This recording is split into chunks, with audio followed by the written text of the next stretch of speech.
สบายดีท่านผู้ชมพบพ่อกับบ่าวสมภูเจนติโก้ระยะสัมภาษณ์ผู้ชมไส้ผลิตภัณฑ์เจนติโก้เนาะมื้อนี้มาอยู่ในเมืองแขวงบ่อแก้วเนาะมาพบมาพ่อกับแม่ท่านหนึ่งที่เพิ่นสมไส้แล้วสบายดีแม่ สบายดี ขอโทษเถอะแม่ซื้ออย่างเนาะ แม่ชื่อแม่ตูโนน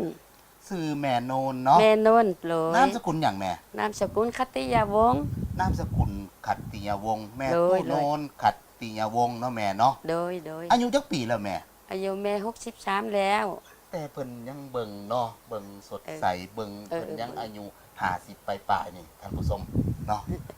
โดย ปัจจุบันอยู่บ้านใดแม่ อยู่บ้านโอ้ยชายเนอแล้วก็ อยู่บ้านห้วยทรา เอย อ เหนือเมืองห้วยทราย เมืองโอ้ยชายแข้งบ่อแก้ว แขงบ่อแก้วเฮา อัน เนาะแม่เนาะ บ้านก็เว้าเนาะลูกเนาะบ้านมุงกุลศิลป์ อยู่บ้านมงคลศิลป์เนาะ โดย มงคลศิลป์เนาะ โดย ก็อยากให้แม่นี่เว้าถึงปัญหาสุขภาพที่แม่เคยเป็นเนาะแม่เป็นหยังมาแน่แนว โดยแม่ก็ปิ้นอันนี้แล้ว ติ้นมือซ่านี่แล้วก็กระเพาะแด้แล้วก็มากิน โดย ฟังข่าวอันโทรทัศน์นี่แหละลาว อ๋อ สตาร์นี่แหละแล้วก็แม่ก็งูก็ โดย เดี๋ยวนี้ก็ลูกสาวก็มาซื้อมาทำนายแม่ก็กินช้ำกับแล้ว โดย อันนี้ก็อ่อนหมดแล้ว อันนี้ก็ดีหมด โดย เส้นก็กระเพาะก็ไข้แล้วเดี๋ยวนี้นะ แล้วแม่เนาะเป็นนี่คือเป็นประดงเป็นหยังเฮานี่บ่แม่ แม่นแล้ว อ๋ออั มันซา แล้วมัน